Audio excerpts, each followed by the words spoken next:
If you struggle with feeling hopeless, sad, or otherwise mentally fragile, you're not alone. More than 100 million Americans, that's literally 1 in 3, struggle through life with a depression. Pharmaceutical companies are quick to pick up on this broken brain problem, but the conventional medicine we use cannot cure it. In this episode, we will talk about key reasons for anxiety and depression and how we can take steps to manage and even eliminate those disorders from our lives. Our experts will discuss the role of our hormones, our food, our sleep, our relationships, our stress levels, the health of our guts, and we'll also discuss the importance of one key tool that works as well or even better than antidepressants. The anxiety was so bad that I couldn't get out of bed. I would have panic attacks. I would sweat profusely, and I was scared for my life. At my worst point through this ordeal, I was actually pretty much bedridden. I had to have help getting across the room to my bathroom. I had to have help pulling up covers. I had to have help getting dressed. I couldn't drive. I was pretty much in a mess. It was a dark place, and it was a very rough time in my life. When depression hits, it hits hard, and our entire world can feel like it has been turned upside down. Look around. Chances are you might know someone who's dealing with depression or anxiety. Maybe it's even you. It's time to reclaim control of our mental health by understanding what steps we can take to manage and even eliminate these disorders from our lives. Before we learn what those changes are, let's understand just how big a problem depression and anxiety diagnoses truly are, and how conventional medicine is not giving us the complete picture.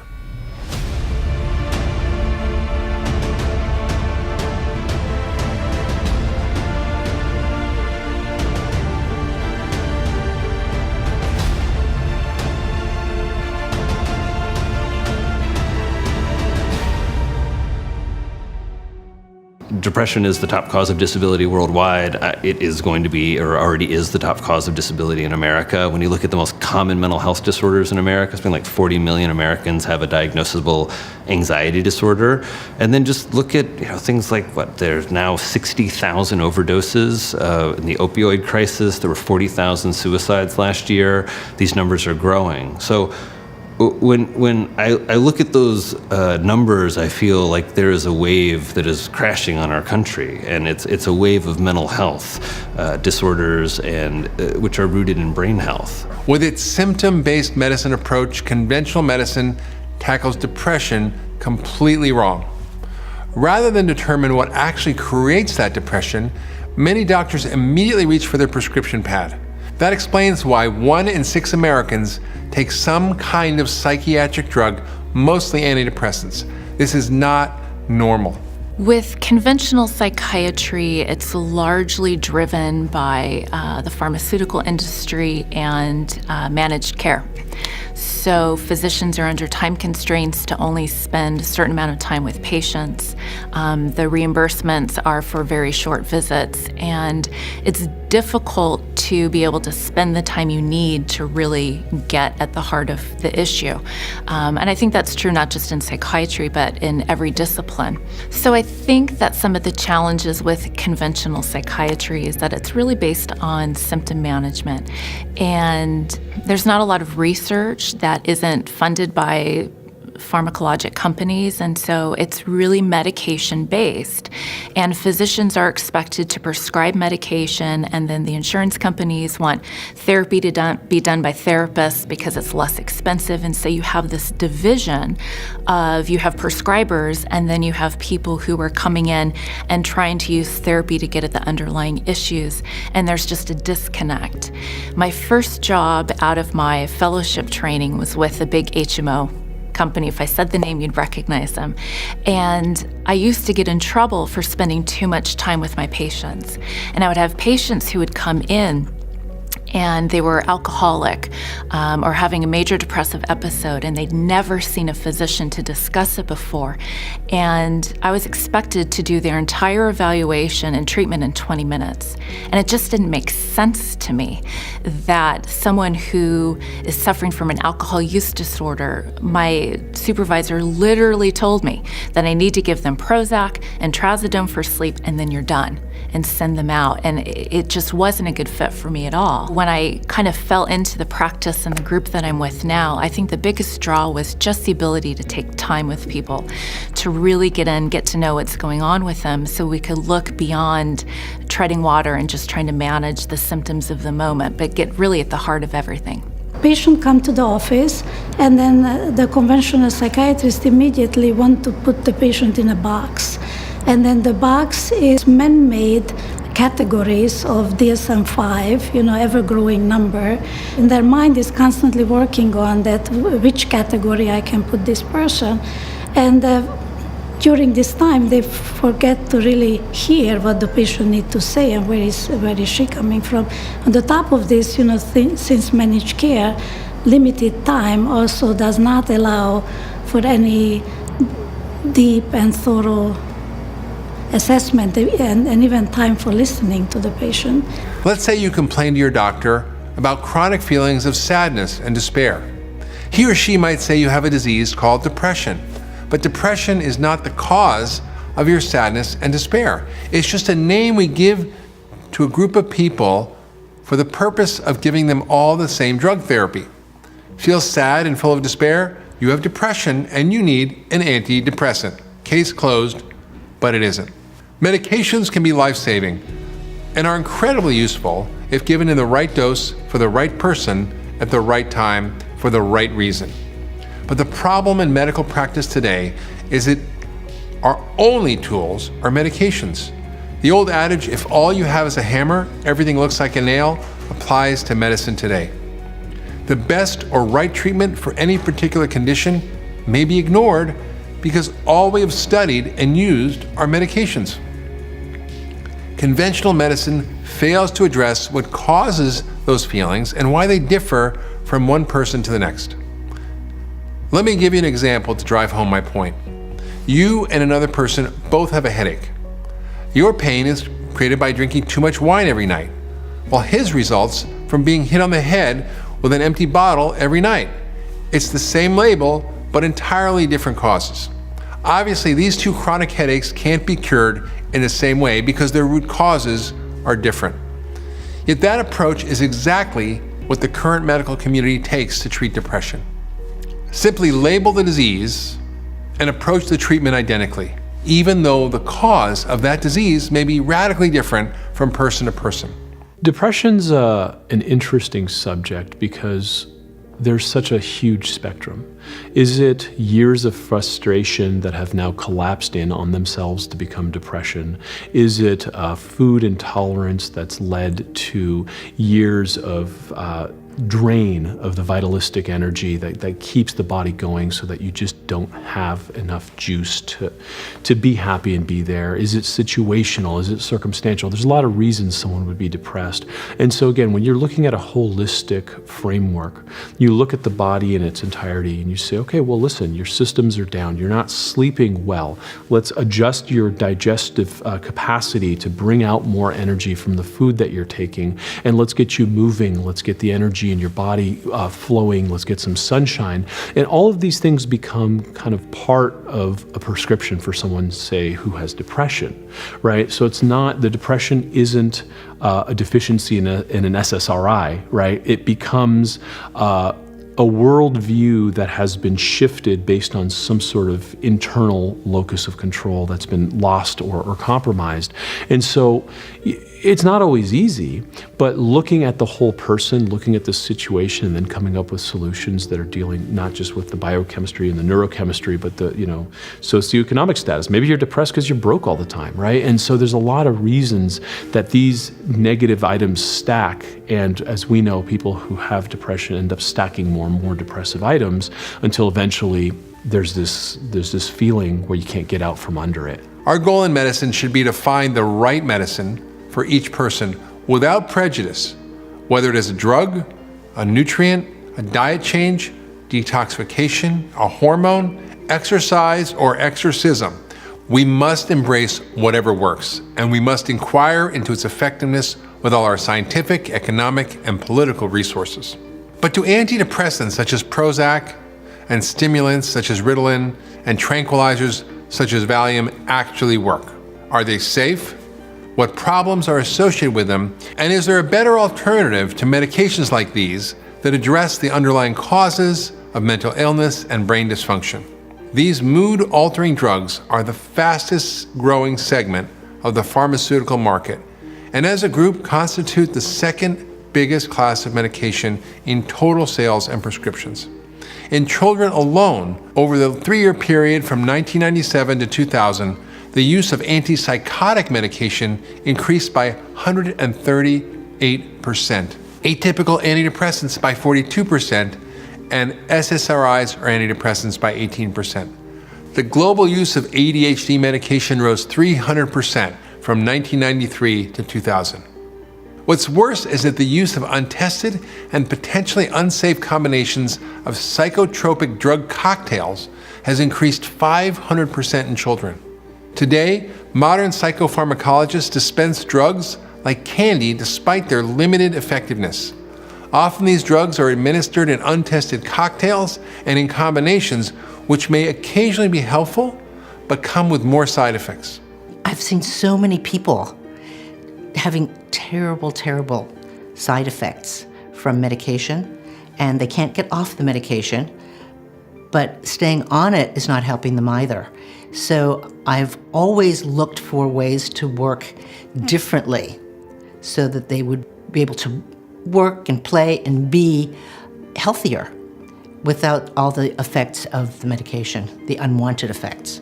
Unfortunately, conventional psychiatry is built on treating symptoms, and that's just not how it works. You know, we have to go to the root cause. I love functional medicine because we are always looking for the root cause.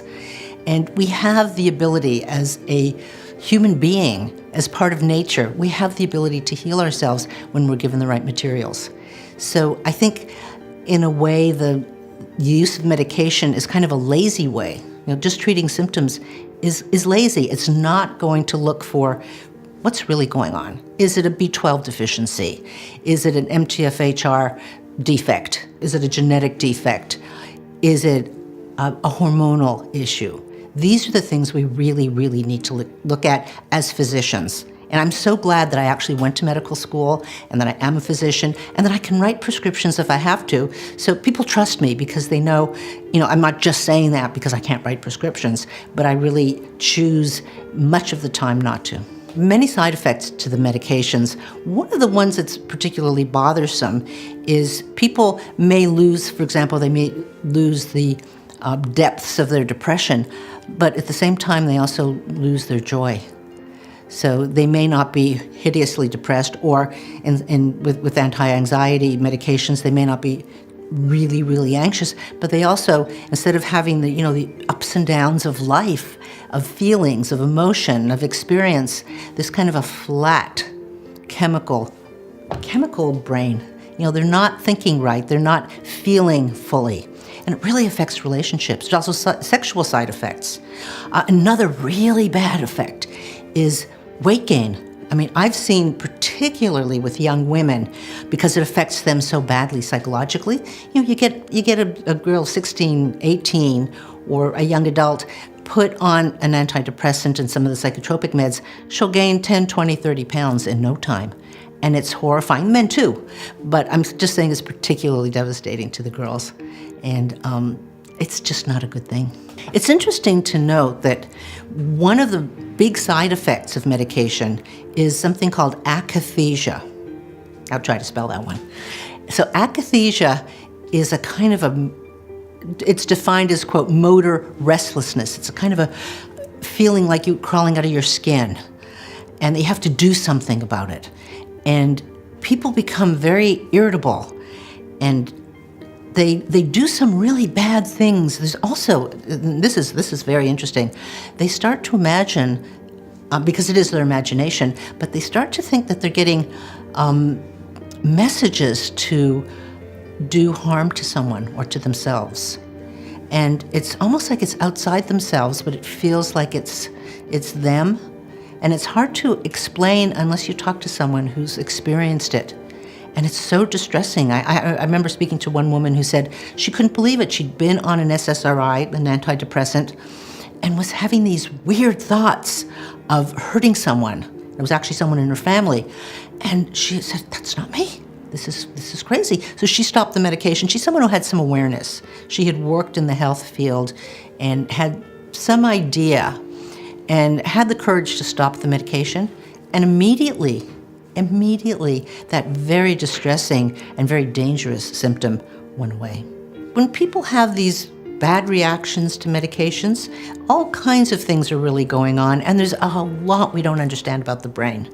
What we do know is that some people genetically are more prone than others to have these side effects from medication. Some people are more prone to become very agitated.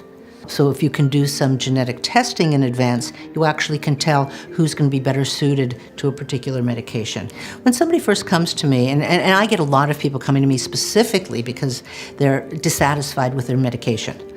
It's not working, they're having side effects, they just want off it. But they know, and some of them have tried, they know that when they go off too quickly, they have very bad side effects, really bad effects. With some of them, people become suicidal. And it's so scary that they go back on the medication. The doctors are actually complicit about that, because when a patient says, I want to go off the medication, they'll usually say, no, you really should be on it for life because you have blah, blah, blah, whatever. You have depression, you have bipolar disorder, you need to be on it for life, and you should not go off it. But then, okay, you want to go off, do that. And the doctor knows that they're going to have terrible withdrawal. So the way to do it is very different. And I'll tell you how I approach it. First of all, I approach it like I'd approach any other patient. What's going on in them? What is the origin of the issue that made them be on medication? They could be depressed and they're on an antidepressant, but if they have an actual thyroid issue or an adrenal issue, let's address that. So I address that. I look at their diet. I look at their nutritional status. I look to see if they're, say, B12 deficient or have a genetic disorder having to do with how they methylate, so which is an important aspect. It's a chemical reaction in making your neurotransmitters or your brain chemicals. So I'm looking at a lot of different things, and as I treat them, this is before we even start going off meds, I'm building up their body, I'm building up their own resources. Then we very gradually start to withdraw the medication slowly, really slowly, and reinforcing or supporting the system, the neurotransmitter system, with targeted, very specific nutritional supplements. If somebody wants to get off their medication, the first thing you do is talk to your doctor, because they're in charge of the prescription, and just see what their attitude is. It's also very useful to either find a doctor, and it doesn't have to be a psychiatrist, but some sort of a doctor, MD or ND, who can help support you in the process to support your biochemistry. For example, if you're getting off a stimulant, you want to be also on some specific amino acids like tyrosine, phenylalanine, B vitamins, and so on. So you want to either see somebody like that or have your doctor work in conjunction with a more holistically oriented practitioner, or have him or her, the psychiatrist or the prescribing doctor, take care of the medication, the prescription, and at the same time see someone else who really understands the process. It's better if they're actually talking to each other, but that's not always possible. That doesn't always happen. Consider the rather astonishing example of antipsychotics or major tranquilizers, including Risperidol, Zyprexa, Seroquel, and Geodon. This class of medications is one of the biggest growing sectors in drug sales. Antipsychotic usage has shown a 10 to 20% rate of increase year over year for the last few years, and today's sales of these drugs total about $12 billion a year. Traditionally, such medications were reserved for psychosis, defined as an inability to distinguish what's real from what's imagined. Hearing voices and thinking that aliens are visiting your bedroom at night are examples of psychosis. But now, with little hesitation or little scientific evidence, antipsychotics are given to children with behavioral problems and autism and ADHD, and to adults with depression and anxiety and OCD, to patients with bipolar disease and Parkinson's and dementia. These drugs can lead to serious side effects. Besides acting like a chemical straitjacket and making people dull and slow and stupid, they increase the risk of obesity, type 2 diabetes, stroke, blood clots, and more serious conditions known as neuroleptic malignant syndrome, where your body literally burns up with fever and your muscles are destroyed, as well as something called tardive dyskinesia, which involves uncontrolled, repetitive, involuntary, and purposeless movements such as lip smacking, rapid eye blinking, grimacing, and spasms in the legs. What most consumers don't understand is that drug testing is often very limited before drug approval. New drugs are tested on a few hundred to a few thousand people, often for very limited time. This usually means a few weeks or a few months. Ultimately, drugs like antidepressants don't cure the disease. They just mask the symptoms. We don't need to continue using these same drug treatments that don't work, that make things worse with side effects, and at best give partial relief. There's got to be a more effective way, and there is. If you think the most dangerous illness for you and your family, it is not cancer and heart disease. The most dangerous illness for you and your family is depression, by far. It's more prevalent, it's easier to get, and unfortunately, it's more lethal. And so the good news in that is that the science is really clear that the biggest factor under your control to influence your risk of depression is in what you eat. Our high sugar, high starch, low fat diet, along with all the processing in our diet, is extremely harmful. In fact, we now know that omega-6 fats, refined omega-6 fats from processed oils, not naturally found in nuts and seeds and food, but processed oils, have been linked to depression, to homicide, suicide, violence, and even poverty in very well done studies by the NIH. So I think we underestimate the impact of food on our mood. When I started eating right, the clouds lifted, and I thought, wow. And I was diagnosed with celiac.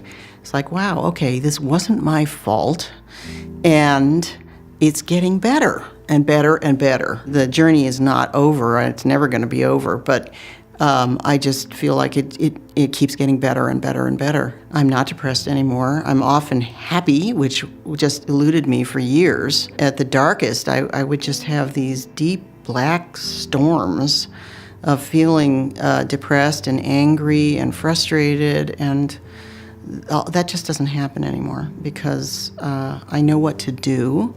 I just feel as though learning to eat a diet that actually supports my brain and my metabolism has been the greatest gift that I have gotten. Literally for 60 years, I struggled with feeling depressed. It's not fun to be that person who can't get up and go because it's just not, the enthusiasm just isn't there, Nobody ever associated my depression with diet, with food before. They just didn't make that connection. What happens clinically, what we see is people just, first of all, they get depressed, right? Your brain is made of fat. It needs certain fat-soluble nutrients. Certain fats, like the long-chain omega-3 fats, highly correlated with depression. We actually have a reasonable data signal you can use them to treat depression. Most recent meta-analysis by the Cochrane Group found that there was a statistically significant improvement if you pool all the studies. I think there's a long list of foods that are going to be good for the brain. If you want to kind of put it into more simple categories, good quality fat, just like, there's poor quality fat. Good quality fat I'd put up at the top of the list. Our brains are mostly fat. So, to get the nourishment for your brain and for development, it's really, really critical. And there's certain fats that are essential. There's a lot more information now out about it, but your omega-3 fats, your omega-6 fats, they're essential because we don't make them, so we have to eat them. Do you suffer from depression? If so, I want you to ask yourself these questions. Do you have a deficiency of omega-3 fats? It's likely, considering 99% of Americans have an omega-3 fat deficiency. In addition to eating these healthy fats, which come from grass-fed meats and grass-fed butter, from coconut oil, from avocados, from nuts and seeds, you also want to avoid the refined vegetable oils, which have been shown to be linked to depression, to violence, homicide, suicide, poverty. And these are refined vegetable oils that we never consumed in human history. We've gone a 1,000-fold increase in our intake of refined soybean oil. That's 100,000% more of these refined oils than we had 100 years ago. And they're not really designed to be consumed in those massive quantities. As long as they're in your foods, eat the soybeans, eat the nuts, eat the seeds, but avoid the refined vegetable oils because they're bad for your brain. When I was struggling with Hashimoto's, it was really, really scary for me because I had anxiety attacks and panic attacks that I'd never had before. I started to have new onset anxiety disorders, and I started to have social anxiety. One of the worst things that happened with Hashimoto's is that I started to have brain fog. The brain fog that comes along with thyroid disease is quite scary because you don't know what's happening to you. So you can go from being this really intelligent person that's on top of your game, can tell jokes very quickly and can study things and remember things very quickly, to all of a sudden walking into rooms and forgetting why you got there in the first place. That can be very, very scary when you feel like your mind is slipping away from you, where you're slowly losing parts of yourself. I became less funny. I became less outgoing. I became less interactive with the world around me. And this was all related to Hashimoto's. People with thyroid disorders can exhibit a lot of symptoms that affect their brain. Some of the things that I've seen are going to be fatigue, brain fog, apathy, irritability, anxiety, panic attacks. We're also going to see times of depression. I've seen people who are misdiagnosed with bipolar disorder, and I've even seen people who were hospitalized for psychotic disorders as a result of Hashimoto's. Hashimoto's encephalopathy is also a commonly undiagnosed condition where thyroid antibodies can actually cross-react with brain antibodies, or perhaps there's a mechanism where thyroid antibodies cross through to the brain. And what can happen at that point is a person can actually have a lot of challenges. We might see them having struggles with their gait, with their balance. They may have seizures. They may have symptoms like dementia, delusions, and even hallucinations. So there's a big spectrum of how Hashimoto's can affect the brain. There are so many different root causes of mental health issues and brain deterioration and brain fog. And the thyroid is actually one of these causes that is fairly resolvable. And so whenever you have these symptoms, you may have heard that there's nothing you can do about your brain function, that you're just getting older, that this is what happens when you're a mom. But actually the thyroid condition can be a root cause of a lot of your brain symptoms and a reversible reason for them too. Unfortunately, there have been many times where people were misdiagnosed and they told they had X condition, whether that was a mental health condition or sometimes a type of dementia.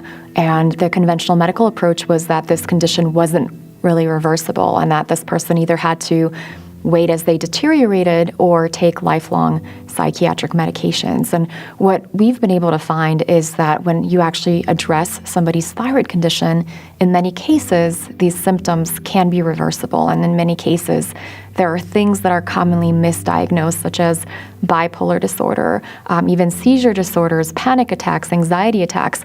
All of these things can stem from thyroid disease and are fairly easily reversed when you get the proper thyroid treatment and when you address the autoimmune component of your thyroid condition.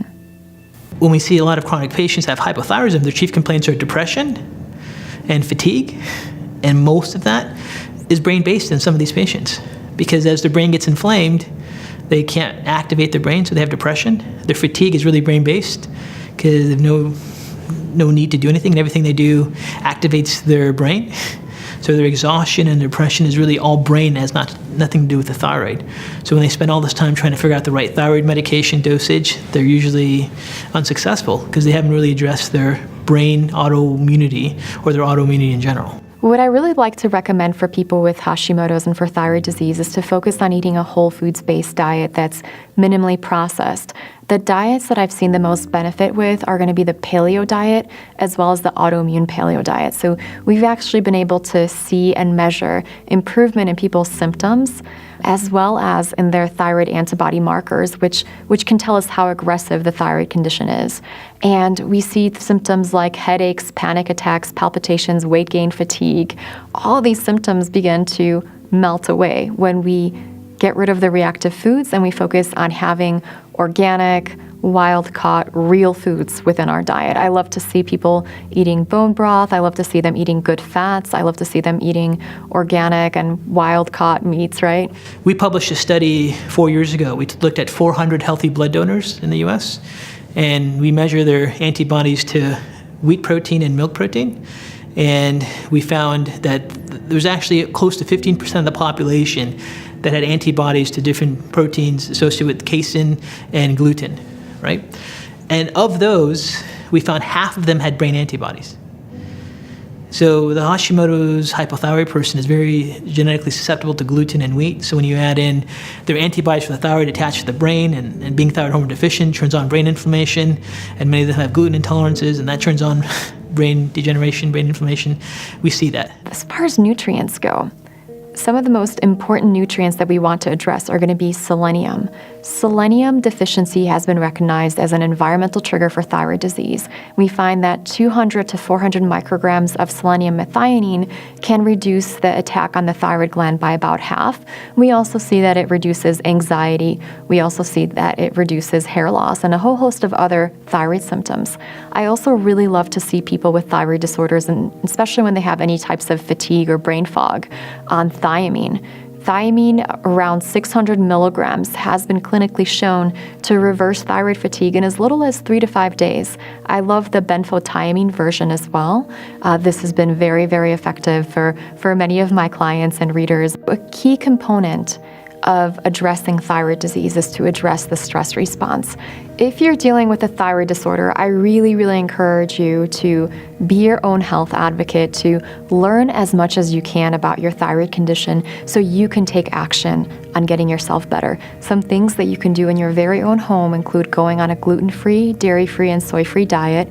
We see transformations sometimes in as little as 3 days where people's symptoms will melt away once they do that.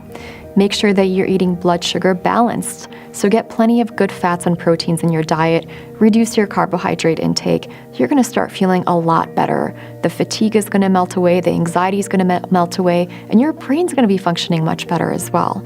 I also encourage you to take on some stress-relieving hobbies. So whatever you can do to put your body into more of that rest and digest state is going to really, really help you in the long term. Ask your doctor to check for the following blood tests: TSH, free T3, free T4, and thyroid antibodies. Do you have vitamin D deficiency? This is especially likely if you're depressed during the winter, so have your doctor check for 25-hydroxy vitamin D. Your level should be at least 50. Vitamin D is a critical brain nutrient and has been linked to improvement in cognitive function and delay in many chronic brain disorders. Do you have folic acid or B12 deficiency? Ask your doctor to test your homocysteine and your methylmalonic acid levels to check for these deficiencies. And take an extra 800 micrograms of methylated folate and 1,000 micrograms of B12. Do you have food allergies or sensitivities? Food allergies create a metabolic disorder that can lead to a whole host of mental symptoms, including depression. Gluten and dairy are the major culprits. In fact, partially digested dairy and wheat particles are found in the urine of severely depressed patients, as well as children with autism and ADHD and schizophrenics. These proteins change the brain function and can lead to not only depression, but also psychosis and autism. Do you have inflammation? The standard American diet, or the SAD diet, contains a host of pro-inflammatory foods. To treat depression, you need to get rid of the causes of inflammation and restore the normal immune balance through our food and nutrients, as well as our exercise, sleep, and stress management habits. Man, the sun came out because I stopped eating gluten, and I'd never heard of gluten before. I didn't know anything about it. But after a few weeks of eating paleo, the depression went away. and the arthritis pain went away. And I started sleeping better. And then I had this couple of crazy experiences of being offered pizza, and I was hungry. It was lunchtime. I thought, oh, well, no big deal. And have a slice of pizza. And 2 hours later, I'm in my car weeping, feeling as though the whole world has crashed just in a black hole. And I thought, wow, okay, this gluten thing may have something to it. So I thought, okay, that's it. I'll go back to the no gluten for a while and see how that goes. And I felt much better.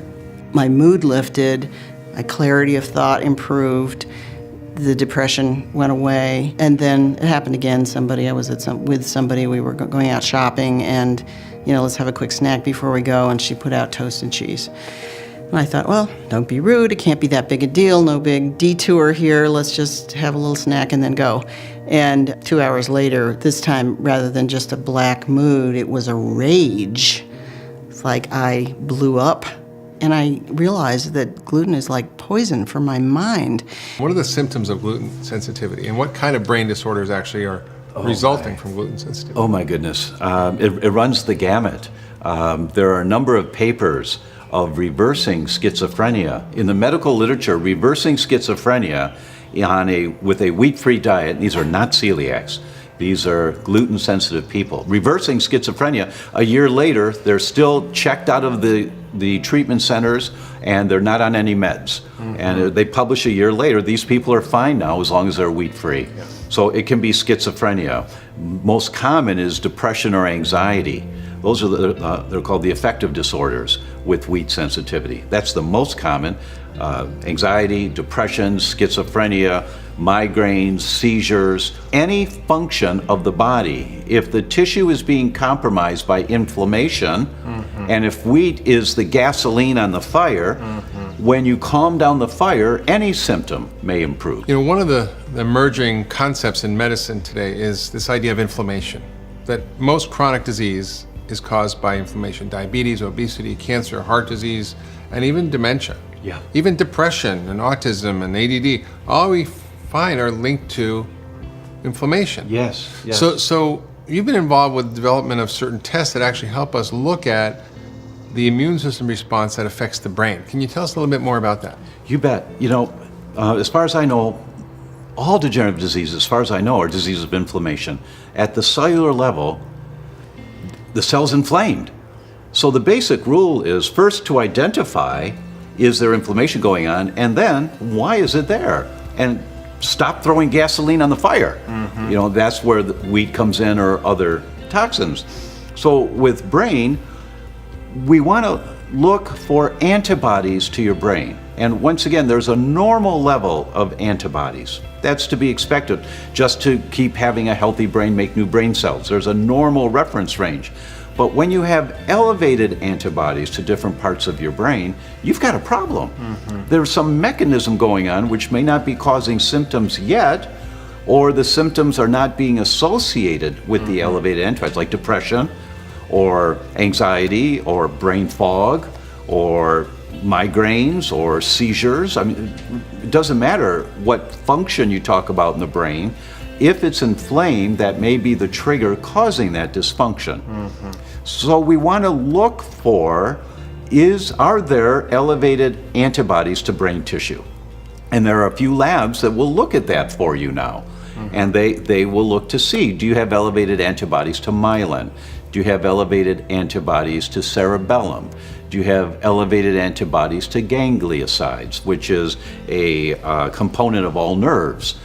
So the value of looking is that you see, wow, I've got inflammation going on in my brain. I feel fine, but if it's elevated... You may not know you don't feel fine. That's right. Often people don't know how badly they feel until they start feeling better. Right, because they go on a diet or something, they say, well, I feel so much better, I'm thinking clear. They didn't realize they weren't thinking so clear before. Well, one of the things we've been learning over the last few decades, in addition to the brain science of how we can increase our brain connections and build new brain cells is that inflammation is a common denominator across a whole spectrum of diseases, pretty much all chronic disease, whether it's heart disease, cancer, diabetes, obesity, of course, autoimmune and inflammatory diseases, but also brain disorders.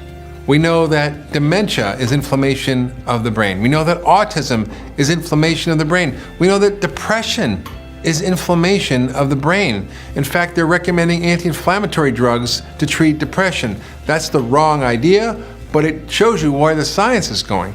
So what causes inflammation? Well, guess what? It's the usual culprits. It's our diet. We have a very inflammatory diet, high in sugar and processed foods, low in the good fats that are anti-inflammatory like omega-3 fats. It's low in phytochemicals, which are plant compounds that are anti-inflammatory in our food like vegetables and fruits and spices like turmeric. And all of these really promote inflammation in the body. Sugar is probably the worst. And then of course, there's other insults. We have things like Lyme disease and tick infections, viruses, and we have gut dysfunction. Gut dysfunction is probably the other major driver of inflammation because when your gut's inflamed, like most of our guts are, it creates inflammation not just in your gut, but throughout your body and in your brain. Toxins also play a role in driving inflammation. Stress plays a role in driving inflammation. Lack of exercise is inflammatory, and exercise is anti-inflammatory. So all these insults and all these factors are driving inflammation in the brain that leads to autism and Alzheimer's and depression and mood disorders and more. Are bugs in your gut affecting your brain or your immune system? Work with a functional medicine practitioner to determine and eliminate gut issues, including a leaky gut, irritable bowel syndrome, small intestinal bacterial overgrowth, and other gut issues. In the last 10 or 20 years, the gut-brain axis has been a really hot topic in the research literature, and even now in the popular media. I think a lot of people have heard that there's a connection between the microbes that inhabit our gut and our brain, that things like intestinal permeability or leaky gut, when the gut barrier breaks down, that can cause problems with our brain, and it may be connected to conditions like autism spectrum disorder, ADHD. And then as you mentioned, the most current theory on what causes depression is known as the inflammatory cytokine model of depression. So that's a fancy way of saying that when our gut becomes inflamed, it produces chemicals that travel through the bloodstream, cross our blood-brain barrier, and suppress the activity in the frontal cortex. And that produces all of the telltale signs and symptoms of depression. So should we be taking Advil for depression? Absolutely not, because that's actually going to make the gut worse over the long term. We know that Advil can cause ulcers and a whole bunch of other problems in the gut. But what we should be doing is attending to our diet. You know, diet is a crucial factor for gut health. If we eat a lot of heavily processed and refined foods, that causes a pro-inflammatory microbiota, which means it feeds, pathogenic bacteria and bad bugs, allows them to proliferate, and then they produce compounds that can be toxic to the brain. Do you have hormonal imbalances? Out of balance hormones like insulin and cortisol can detrimentally impact depression. A real, whole, unprocessed foods diet combined with lifestyle factors like stress control can help balance your hormones. Things like parabens, BPA, they mimic estrogen in the body and disrupt our own natural hormonal rhythm. High stress is huge and contributes to hormonal imbalances, so there's a lot of variables. The symptoms that can manifest from hormonal imbalances for the brain: fatigue, depression, anxiety, brain fog, not feeling like yourself anymore. It's like you're looking through the world with the different lenses. So, and all of those really matter. When it comes to hormones and depression, you really need to look at all of them. And sometimes they're not easily measurable in the blood depending on how old a woman is or where they are in their menstrual cycle. So you have to look at all the symptoms. So estrogen, for example, is really a powerful hormone for depression. Estrogen really helps awaken the serotonin receptors in the brain. So when we're not exposed to healthy levels of estrogen, then those receptors aren't being activated and we're not getting the benefits of serotonin, which is considered to be our happy hormone. Feeling good and being able to sleep and less anxiety. Progesterone is another one. So progesterone is a hormone, we're only exposed to it from the time of ovulation to when we bleed to our periods. And that level can fluctuate a lot in women. Certainly in perimenopause, when we're not ovulating regularly, we're not being exposed to progesterone. And other times when women's estrogen-progesterone ratio isn't optimal, we can experience the effects of not having optimal progesterone levels. And progesterone helps activate GABA receptors in the brain, which is our calming and makes us feel relaxed. So if we're not having adequate progesterone, then the GABA, that important neurotransmitter, isn't being efficiently used. Progesterone also affects dopamine levels, and low progesterone would contribute to low dopamine, which is really important for the prefrontal cortex, which is our higher executive functioning and our mood and behavior. So there's a lot of different hormones that affect mood and depression. During perimenopause, one of the hallmarks are hormones just going up and down and not just being their normal rhythmic nature. And a woman's mood is absolutely feeling those effects. I remember being in medical school, and one of the most ridiculous things I heard, and I was just a student, was that, yes, women have 50% of women will have a depressive episode at some time in their lives, and maybe only a third of men, but depression has nothing to do with hormones. And I just wanted to laugh and just say, have you ever met anyone in menopause?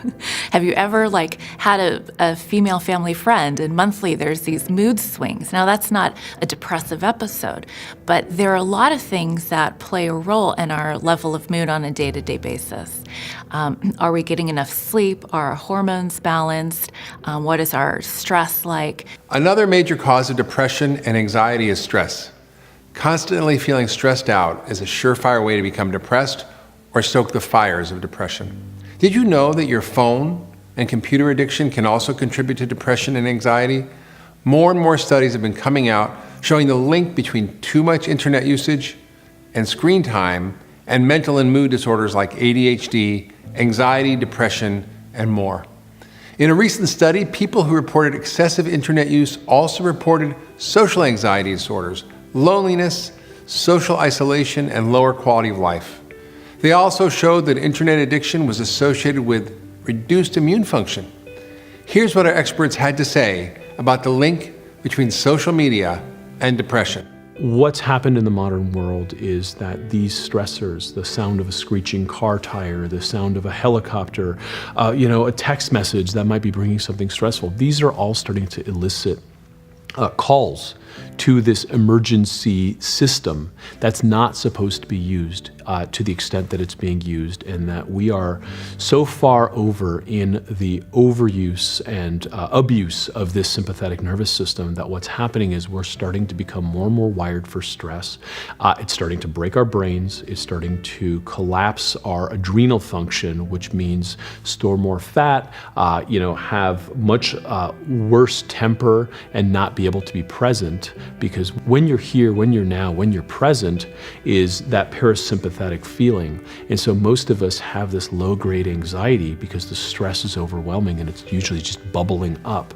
And that has a lot to do with the modern world, if you will, but also our interpretation of events, our ability to have better boundaries and allow for certain things to come into our life. And a lot of it I've found is also just calendar management, time management, being able to say no to things when you already have too much on your plate. And I think a lot of us have become people pleasers and oftentimes take on more than we should and our bodies can account for, so then we're in time compression, and that puts us into sympathetic overdrive again. It becomes a very vicious cycle. So the gentleman who coined the term stress, Hans Selye, back in the 50s, talked about distress, which is the negative type, and then eustress, which is the positive type.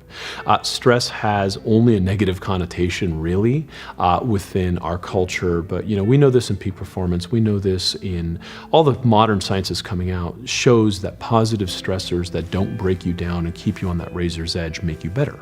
So there's lots of good reason to have stress. I mean, look, if it weren't for stress, we wouldn't get out of bed. I mean, you get stressed when you don't have food and you got to go get it, right? So life brings on stress, but then the ability to match that stress with what you need to do to deliver and render and actually show up and learn and grow from that event.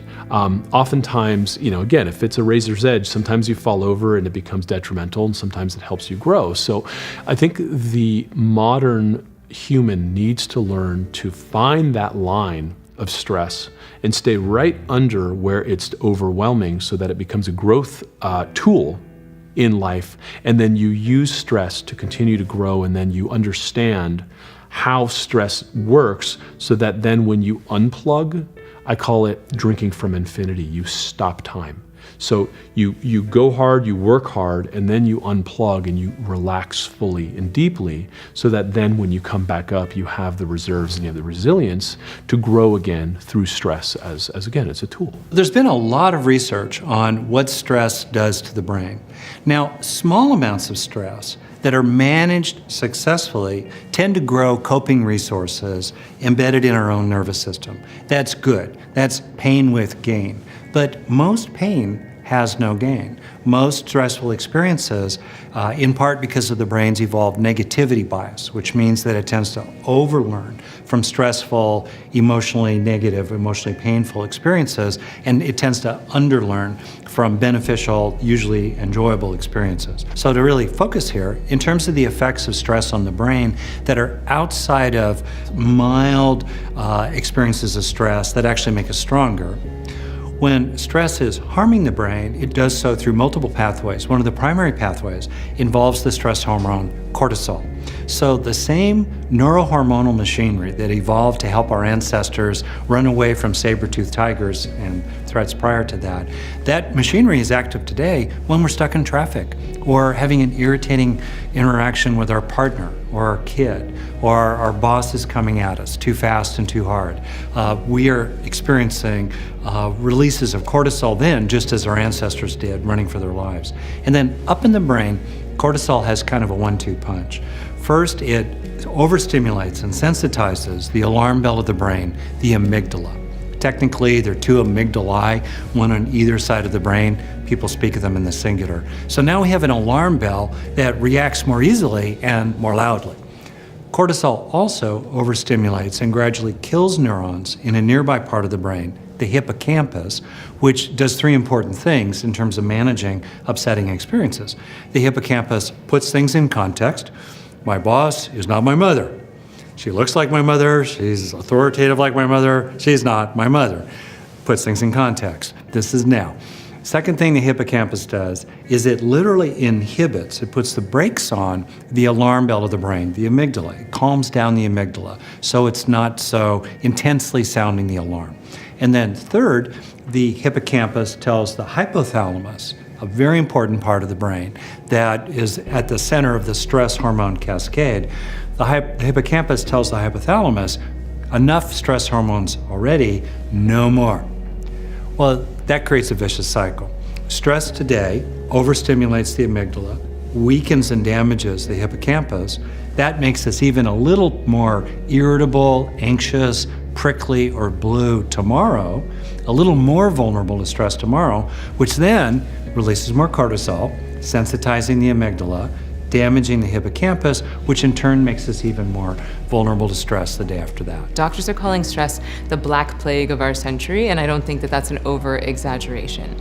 So if we want to understand why the human body reacts to stress in the way that it does, we have to cut back in time a few thousand years. Say we're hunting and gathering in the woods, and let's say that a saber-toothed tiger jumps out at us with the intent to kill. First thing that's going to happen is that our digestion will flood with acid to shut down digestion because we need all hands on deck to fight or flee this tiger. That same acid will seep onto the skin so that we don't taste very good if we get bitten into by that tiger. Our bladder and bowels will evacuate so we can be light on our feet. That's what the nervous poos are before you have a big thing to do. Your immune system goes to the back burner because who cares if you're going to get cancer if you're about to be killed by a tiger? And your adrenaline levels increase and your cortisol levels increase. And those are actually acidic in nature, and that can actually accelerate the body's aging. And we all know this intuitively. If we're working too hard, not sleeping, we look in the mirror and we look 10 years older than we are, and we go on vacation, we're like, oh, I look amazing. And that's sort of real-time feedback of what stress is doing to the body. So that series of chemical reactions is very useful if your demands are predatory attacks. But if your demands are in-laws or kids or deadlines or text messages or emails, then this fight or flight stress reaction has become maladaptive, and it's now disallowing us from performing at the top of our game. And this is where meditation really comes into play. Meditation goes in and it gets rid of that adrenaline and cortisol, and it actually starts to flood the brain with dopamine and serotonin, which are bliss chemicals. Not only does meditation feel amazing and improve your performance, but it also can reverse your body age by somewhere between 8 to 15 years, which I think is nuts. And when I first heard about this, I thought, well, come on, it's not magic. It's not a fountain of youth. It's not a miracle, and it's not. But what it's doing is that meditation is actually lengthening your telomeres. And the way I like to think about telomeres is that they're like the little plastic thing at the end of your shoelace.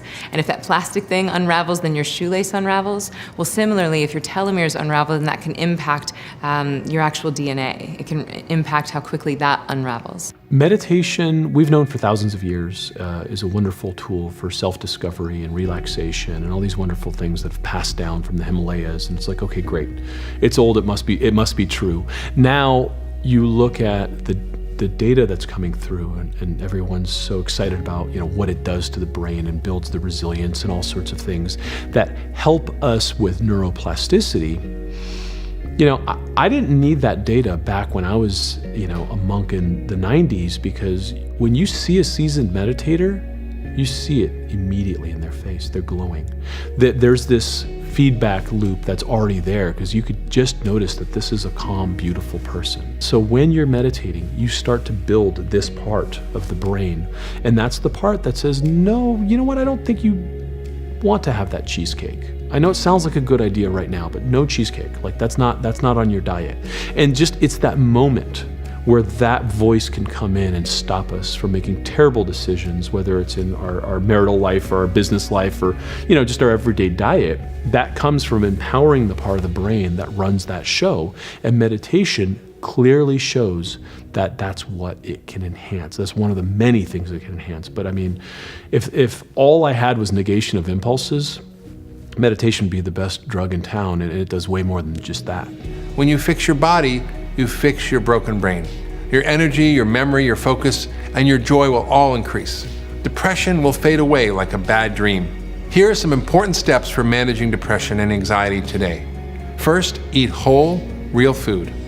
Feed your brain and body with a nutrient-dense, whole, fresh, plant-based diet that includes plenty of protein and healthy fats. Your brain is mostly made up of fat, so it makes sense eating plenty of healthy fats and including anti-inflammatory omega-3 fatty acids as a supplement, and adding good quality protein can help heal your brain. I think the most exciting statistic that's come out about mental health actually was from a trial that came out in January 31st, 2017, which is the first ever randomized controlled clinical trial using diet to treat depression, like a real randomized trial. And that's what we've been missing in some ways in the data. There's been a lot of correlation. So a modified Mediterranean diet was found to get 31% of patients into full remission. And these are patients who had pretty severe depression and were already on meds and in psychotherapy. So that's a statistic I like, people getting better using food. When we meet eaters in our nutritional psychiatry here in New York City, we do our eater evaluation and we see eaters kind of fall into a few categories. Like there's the beige diet, or we call it the 12-year-old boy diet, where it's like people are like, I eat pasta, pizza, chicken fingers, and martinis. That's my diet. It's like the 12-year-old diet plus alcohol. That's like some New Yorkers. And we look at that, and what we've really worked to do is create a method where we help people find joy in their food. That's really our goal, and to do that through enjoying real whole foods, enjoying them in a simple way, and focusing not on singular foods like kale or wild salmon or blueberries, but to focus on food categories. And food categories help people really think more broadly and more creatively about their diet. Right? If you're only eating kale, well, what about that great Swiss chard or those amazing sunflower sprouts or some purslane? Those are all wonderful leafy greens, and they all have great health benefits. That's really the hope, is that the MAD diet will be undone by this new movement we're seeing, where by last count there were 8,144 farmers markets in America. And I don't think there's better medicine for our country. Next, cut out sugar. If you've ever eaten something sugary and crashed a little later, and felt absolutely miserable, you know how sugar can contribute to depression. Increasingly, research shows that sugar consumption can contribute to depression. Become a detective and find and avoid hidden sources of sugar which are more prevalent than you think. We're addicted to sugar for a number of reasons. One, it's in everything. A second reason that I think is overlooked is we've shifted our palate. So I haven't eaten sort of simple sugars. I haven't had them in my house for a long time. And when I get something, boy, it's so sweet. Like a candy bar is out of control. It's super saturated, right? We kind of lived in this milieu of very salty, very sugary, very kind of powerfully flavored foods. And so people's palates have shifted towards craving and desiring that. So there's a way that as we talk about sugar being toxic, part of me feels like people have gotten quite confused. Sugar is a nutrient that our brain is quite dependent on and uses every day, and maintaining healthy blood sugar is absolutely critical, and cutting out simple sugars from your diet is one of the most important steps, I think, for people to take to reclaim their eating. At the same time, when you eat a plant-based diet, you're eating a lot of sugars, but they're a slower burning, lower glycemic index sugar, and they come again with all these nutrients. What's really, I think, hurting us are the sugars, the empty calories that don't come with any nutrients. It's like having lots of gas and no way to deal with the exhaust. Next, exercise regularly and intensely. Again, studies show exercise is as good as and even better than antidepressants in treating depression. I think less than 8% of Americans get the recommended daily exercise every day. And why is it important? Not only because it prevents heart disease, not only because it helps with weight, but because it has profound effects on the brain. We know that vigorous exercise 3 times a week is a better treatment for depression than most antidepressant drugs. We know that if you just take a walk every day, you dramatically reduce your risk of Alzheimer's and dementia. We know it's important for kids with ADD. We call that nature deficit disorder, where they're not out playing and enjoying their bodies and stimulating their nervous system in a positive way. They're overstimulated through video games and addictive behaviors. So these are really profound effects of exercise and across the board. And in fact, one of the most powerful things it does is increase BDNF. That's called brain-derived neurotrophic factor. It's like Miracle-Gro for your brain. And what that does is it increases new brain cells, it increases the connection between brain cells. So you can remake your brain at any age. And exercise is one of the most powerful tools to do that. Exercise for our brains lights it up. And as we talked about exercise sounding like movement, really lighting up the brain. We can be in a state of stuck. And we can go from that state of stuck to feeling lit up just by movement, just by exercising. A simple 10-minute walk can start to fire those neurons and start to wake everything up and really turn the lights on. As far as issues with clients that I've seen where they live a sedentary lifestyle and they're having a hard time feeling feeling energized, right? Typically are on a lot of depression meds, are typically more pessimists than optimists, and typically more negative in general. I practice something called muscle-centric medicine, and really the focus of everything is the organ system of muscle. Muscle, you keep your muscle healthy, then you have your brain that's healthy. The other important aspect of exercise and the brain is that muscle as an endocrine organ, when you use resistance training, it actually secretes things. It secretes things like growth factor. It secretes things like BDNF. All these things help rejuvenate the brain, and they actually cross the blood-brain barrier. So you're not just training your muscles, but you're also regenerating your brain. So the patients that come to me, when it comes to a sedentary lifestyle, by the time they get to me, they're really ready to change. And of course, as in the military, there's a crawl, walk, run. So we crawl. We just begin. We talk about just movement. We talk about the difference between exercise and physical activity. A lot of people do physical activity, which is just movement-based, and not a lot of people do exercise. And exercise are really planned, executed programs with progressions, and typically you train with somebody. Exercises that are good for the brain target large muscle groups. There's been a lot of study on cardiovascular health in the brain, and I think that one of the reasons that is because it's really easy to measure. That was kind of the big thing, was endurance training in the brain and BDNF. However, emerging data is really looking at resistance training, and resistance training is lifting weights. And lifting weights actually stimulates the muscle and creates things and situations that are healthy for the brain, like those growth factors that we talked about. Also helps with mood and cognition. Some examples of great exercises are really heavy compound movements. And to be very specific, you're thinking about the squat, the deadlift, the bench press. Also, get enough sleep. Terrible sleep will only contribute to and exacerbate depression. So you want to aim for 8 hours of solid, uninterrupted sleep every night. It doesn't take a neurologist to tell you that lack of sleep makes you crazy. Sleep is incredibly important for the remapping of neurons, of consolidation, trimming of thoughts and emotions and processes that happened all day. It's like you eat a meal, you got to digest it.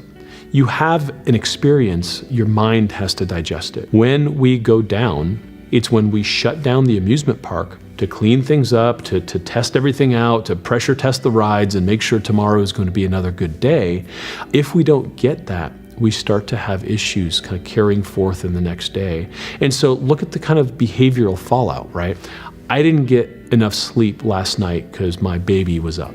And so this morning I had to have that third cup of coffee because Lord knows I got to show up and still be who I need to be at work type of thing. And then by 10 o'clock, my blood sugar's crashed, and so I'm snacking on things I would otherwise not be snacking on, going back for some more coffee, and now I've thrown off my blood sugar, I've thrown off my adrenals, and I'm at this place where I'm wired and tired, and by the end of the night, I'm not really as friendly as I should be to my children, right? And so you see this incredible fallout that carries forward into life that comes from a poor night's sleep, that then becomes behavioral, becomes marital problems, all these sorts of things that we see. It all starts from starting to slow down. So there's something else that you sort of talked about, which is sort of related to this, which is this concept of circadian rhythm, and how that plays a role in our brain and our hormones and our neurotransmitters, which is basically how we live in rhythm or out of rhythm. So can you talk about that in the brain? Yeah, this is really fascinating because it goes way back, way before humans, actually all the way back to the first single-celled organism that evolved on this planet. So we're talking about billions of years here. Every organism that ever came to be on this planet evolved in the 24-hour light and dark cycle that we have on planet Earth. So every cell of every organism is entrained to that 24/7, light-dark cycle. And we now know that in humans, that light-dark cycle affects every aspect of our physiology, from our endocrine system and our hormones, to our brain function, to our metabolism, everything. Sleep, of course, sleep. Most importantly, sleep. So what happens, essentially our bodies are hardwired to expect a period of light and that followed by a period of darkness. And when we wake up in the morning, our bodies start producing cortisol, which is a kind of like get up and go hormone. And then when night falls, it starts producing melatonin, which helps us to fall asleep and stay asleep. So the problem is now, in the last 150 years, we've developed artificial light, which is awesome. It allows us to be more productive, and entertainment and art and all kinds of things are possible with artificial light that weren't before. But the downside of that is now we can sit in our bed at 11 o'clock staring at our iPad, which is emitting blue light, the same spectrum of light that the sun emits, and that basically tells your body, oh, it's time to wake up, time to get the cortisol production going, and then the melatonin drops, totally messes with your circadian rhythm. And then that can have downstream effects like increasing the risk of obesity and metabolic disease, increasing the risk of depression and anxiety, seasonal affective disorder. We know even that flight personnel and people who do shift work are at much higher risk for cancer. And heart disease. So this just affects our immune system, our cardiovascular system, everything. So getting closer to that natural rhythm of light and dark is really important. It doesn't mean we all have to live in a tent in the backyard, but we can take steps. Can we put a mattress in it? You could do that if you want. Actually, it would be really good for you, but we can do things like, for example, if we have to use a computer at night, there are now glasses that you can buy that filter out the blue light that comes from those screens, or even if you're watching TV. So if you came to my house at night, you'd see my wife and I wearing these funny glasses with kind of an orange tint that filters that light out. You can take steps to try not to use electronic media within an hour or an hour and a half of bedtime, because that has that effect that I just described. And then get some bright light exposure during the day. So if you work in an office or in an indoor environment, make sure to go outside for a walk at lunchtime, or in the morning, take a walk. Make sure, with no sunglasses, make sure you let that light hit your retina and stimulate that cortisol production. It's basically like candle therapy. When the sun goes down, switch to candles, get off your screens. Absolutely. And if you can't, wear those funny glasses. Yeah, turn the lights down, get some mood lighting, and and then it's pretty widely recognized now, which is why even computer operating systems now, like the latest update for Mac, has something called night shift. So a lot of people might not even know that this is on their computer, but when you turn night shift on, what happens is when the sun goes down, the type of light that's emitted from the screen changes. It becomes warmer, which is meant to mimic more of the kind of light that you would be exposed to at night, not during the daytime. Next, learn how to control and manage your stress. Constantly feeling stressed out becomes a surefire way to become depressed or stoke the fires of depression. Find out what calms you and practice it regularly, whether that includes meditation or yoga or just walking your dog. Sometimes we need to find ways to deal with stress or anxiety in the moment. That's when deep breathing can be very helpful. Meditation doesn't have to necessarily mean that you're sitting under a tree and escaping from the whole world. Sometimes just a few minutes in your office, in between clients, could be enough to help recharge your batteries. A lot of the techniques I like in meditation involve breath work and practicing presence and really watching the breath as it goes in and as it goes out. And that can be done quite simply by using a mantra, if you will, of as you inhale, saying the words I am silently in your own mind, and as you exhale, saying the word peace silently in your own mind. And doing that just for a few minutes, I am peace, I am peace. And saying that to yourself silently as you're inhaling and exhaling, just for a few moments, could bring you some peace inside. I've used techniques of meditation and hypnosis for my own self-healing, and I like to use a complementary approach when I'm working with people. I'm working with the hardware, right? So that's the brain, physiology, neurotransmitters, brain blood flow, optimization of the brain. But at the same time, we're also doing software work. We're working in psychotherapy. Cognitive behavioral therapy is one technique I like very much. And also using other techniques, working with the unconscious mind, working with someone's timeline, doing work with hypnosis. Practicing presence is another beautiful method of really learning to be in the present moment. The mind always wants to take you out of the present moment. The mind wants to take you into the future or take you into the past. And both of those involve thought. So it's impossible to be in the present moment and have thought at the same time. To really be in the present moment will require the mind to turn off. That essentially is meditation. So think about this. The moment your mind goes into the future, the mind has to be turned on. When the mind goes into the past, ruminating, the mind has to be on. You have to be thinking. But to be in the present moment, and why it's so difficult, is it's really turning an off switch to the mind. The mind will fight you because it doesn't want to be turned off. It wants to stay in the future or in the past. It believes that it needs to do that. When you are the master of yourself, you can have an off switch to turn off the noise machine in the head so that you can get yourself to the present moment. You can be in a state of no mind, essentially. Even if it's for a few moments, it's like hitting a reset button and turning the switch off to give you some more restoration for yourself, so that when you do need to use the mind, it's purposeful and it's sharp. If you go down to the level of the nervous system and what I've been talking about so far around being disconnected. So what that means at the level of the nervous system is that we've become very disembodied. And what that means, that term disembodied, is that we're not connecting with our emotions as part of our human experience. That we're, in the West especially, we're a culture defined by, I think, therefore I am. My thoughts, my conscious mind, that's me. So belief in our own thoughts, it serves us when it's connected to what's happening in the moment. So our nervous system has many components to it that read and sense the environment and guide us to how to respond. You know, like my stomach letting me know I'm hungry, Pain lets me know that there's some force on my body that's causing trauma. Anxiety, its primary purpose is to let me know that there's something dangerous, there's something concerning in my environment. So our emotions are bodily experiences, they're sensations in our body that inform us. And then we have this capacity for thought, we have this capacity for reflection, to reflect and be able to choose, to be able to decide how to handle the situation. What's happened is, as we progress more and more in modern life, we're more and more disconnected from our sensations. We're more and more disconnected from reading the environment, and very common experience in modern man is feeling stuck in his head. So we can become disconnected, what we call disembodied. I see adolescents 13 and up. With the use of social media, I've seen an increase in depression, anxiety, more towards our adolescent and the young adults, because the lifestyle changes that you're dealing with, the developmental stages that you're dealing with high school, which in general, high school, there's a lot of peer competition. There's been a lot more bullying.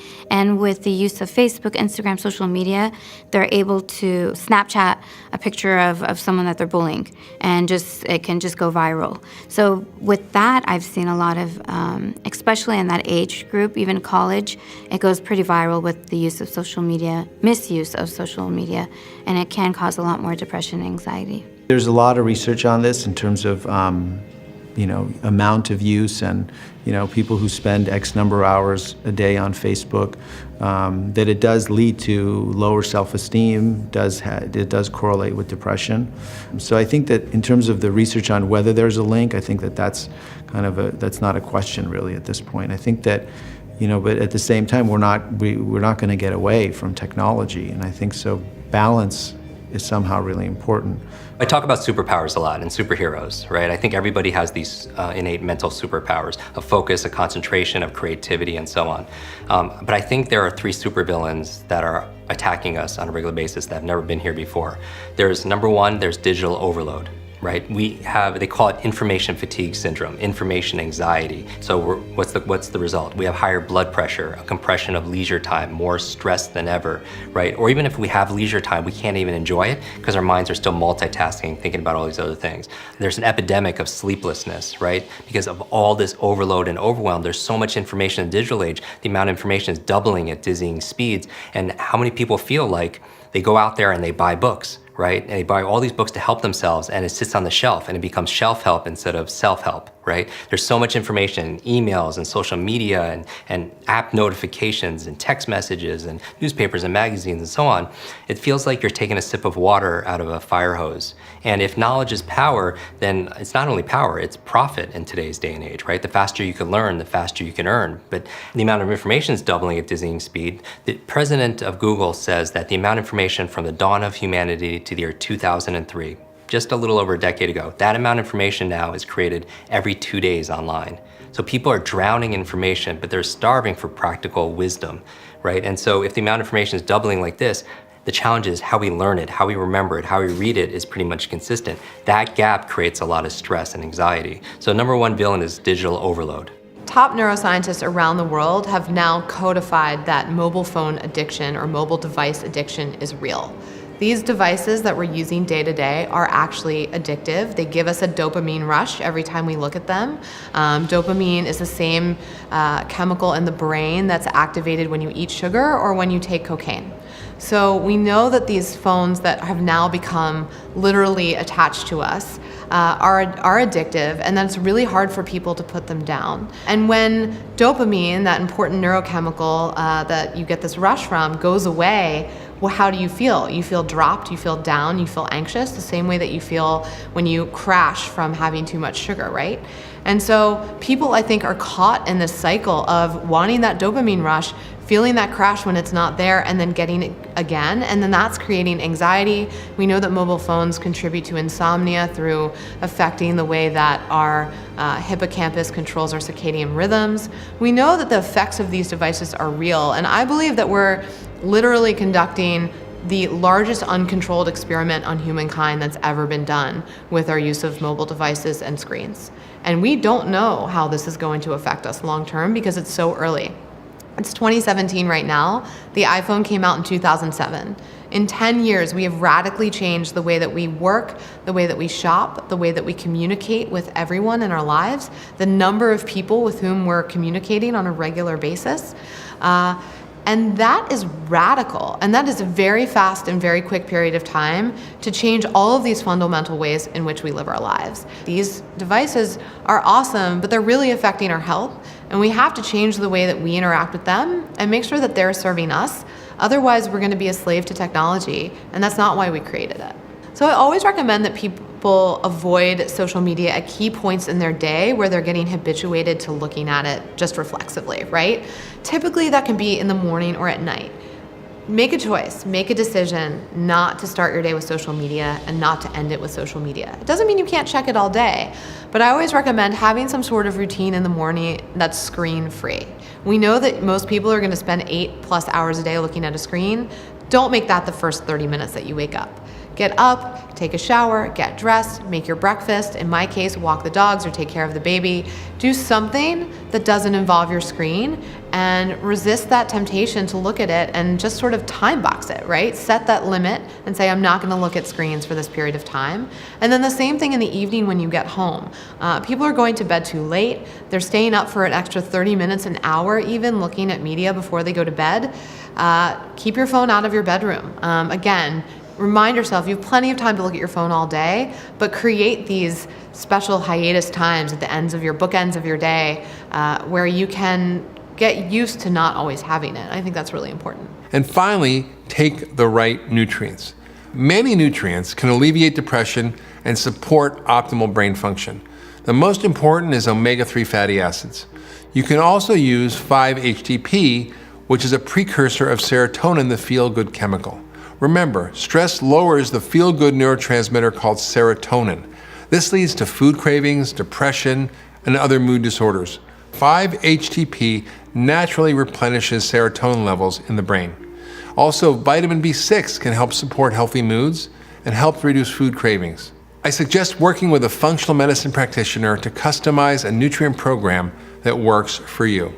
Over the years, I found many patients don't connect how they feel with how they eat, or how much they rest and sleep, or how much they exercise, or how much time they make for friends and community, as well as the media and news to which they expose themselves, which all can be stressful.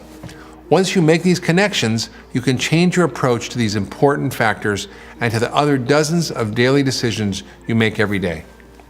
Feeling fully energized and maintaining great brain health ultimately requires taking out the bad stuff and putting in the good stuff, including food choices and lifestyle choices. Many of us get too little good food, too few nutrients, not enough good light and air, water, rest, sleep, rhythm, exercise, both mental and physical, and too little community and love and meaning and purpose. Getting all of these ingredients for health is absolutely important for an optimally functioning brain. Many of the experts we interviewed for this docuseries are using cutting-edge technology and alternative therapies for treating depression and other brain disorders. One of these therapies is called transcranial magnetic stimulation, or TMS. We talked to a few practitioners about TMS, how it works, how it helps, and here's what they had to say. I do an interventional technique called transcranial magnetic stimulation. And I remember one patient in particular who was on psychotropics, several psych meds. And I used this technique and was able to not only get them into remission, but after they wanted to get off of their medications, we used exercise and diet and different lifestyle modifications and brain training. And through these techniques, they actually achieved remission, which means an absence of symptoms. And they remained that way for the entirety of the time that I followed them. So TMS, or transcranial magnetic stimulation, is an MRI strength magnet. It's 1.5 Tesla. So it's equivalent to a magnet that's used in an MRI machine for helping with imaging for individuals. That strength of magnet is used and pulsed on and off over a 20 to 40 minute period of time. It creates a magnetic field. That magnetic field then creates electrical current. So as the magnetic field comes down, about 3 centimeters of depth within the brain, it then perpendicularly creates electrical current. As you create electrical current, nerves fire. They release chemicals or neurotransmitters like serotonin, norepinephrine, and dopamine. Those are the neurotransmitters that we provide artificially through medications, and now we're able to facilitate their release utilizing the TMS. We're able to target where the magnet is treating, and that's in the treatment of depression, what's called the dorsolateral prefrontal cortex. It's basically the left front portion of the head. It's the area of the brain that's underactive as a result of the depression. So as the magnet pulses on and off, we're not only stimulating the release of those neurotransmitters, serotonin, norepinephrine, and dopamine, but we're also then facilitating the currents, the circuits to then fire that's involved in mood regulation. So we know that within depression, not only do we have a dysfunction in these neurotransmitters, but we also have a malfunction in these circuits. So we're also able to come back and help facilitate the connectivity of the brain to help treat the illness of depression. And we're able to do it in a manner that doesn't have the risks that come with medications. Oftentimes individuals come in, and part of the difficulty in effectively treating their illness is they can't tolerate medications. Common complaints will be they have sexual dysfunction, they have weight gain, they have tiredness, they have upset stomach, other gastrointestinal type symptoms. And with TMS, we're facilitating the release of those neurotransmitters within the brain so they're not going throughout the body and creating those physical symptoms and side effects that can occur from medications. So it's a treatment that's extremely well tolerated. The most common complaint individuals might have is a little transient discomfort from the pulsing of the magnet as it's placed against the head. And that pulsing, if you will, is quickly individuals desensitized to. They might have a little bit of transient headache, but it's nothing that an Advil or Tylenol can help alleviate. And so as they continue treatment, and again, treatment lasts about 20 to 40 minutes, we're able to make these changes in the brain. Now, keep in mind with the TMS, it's a treatment that is done multiple days. So it's done 5 days a week for approximately 6 weeks in duration. And over that course of time, as we're facilitating changes in the brain, we're also helping neurons to regenerate. So we know within the illness of depression, neurons can shrink or what we call atrophy, and we can help facilitate the neurogenesis, or regeneration of neurons, again, to help provide not only individuals' mood getting better, but the longevity of the illness being under remission. TMS has been FDA cleared for individuals who have failed an antidepressant treatment. The reality is more commonly individuals who come to my practice are individuals who have had not years but decades of depression. They've had multiple medication trials and sometimes they're on multiple medications and still struggling. But the science tells us that individuals, when we treat them, and we treat them sooner within the illness and to the point of remission, meaning the depression is gone, those are the individuals that we can more effectively treat. Now, that doesn't mean we can't help individuals who have had long years of depression, because that's who I am treating, and I'm having great success with it. I mean, I've even had individuals who have failed ECT, electroconvulsive therapy, or even have vagal nerve stimulation, VNS implanted within their chest, and still struggling with depression. Whether it be diet or lifestyle changes, exercise or stress management techniques or alternative therapies, or a combination of all of these, there's almost always something you can do about depression and anxiety. Never lose hope. The most important piece of advice I would want people to hear is my message of hope. That I've treated thousands of people with clinical depression, and I am shocked at how much people can transform, of being on my couch, ready to kill themselves with nothing to live for, tearful, not able to sleep, right about to head into the hospital.